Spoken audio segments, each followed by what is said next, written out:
Progression 2 4 6 8 the common difference D is.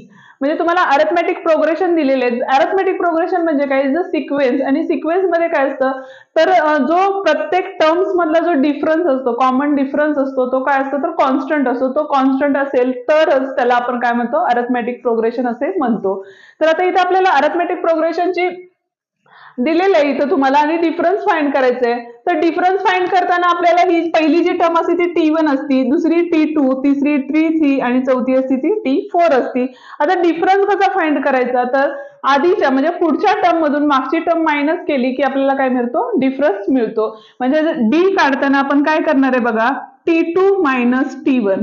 आता T2 किती आहे आपला, तर 4 आहे, म्हणून इथे घेतलेले आहेत 4 मायनस हे 2 आहेत म्हणून -2 केले. 4 मायनस 2 म्हणजे किती आन्सर आलेले आपलं 2. ऑप्शन्स बघा, C option is the correct option.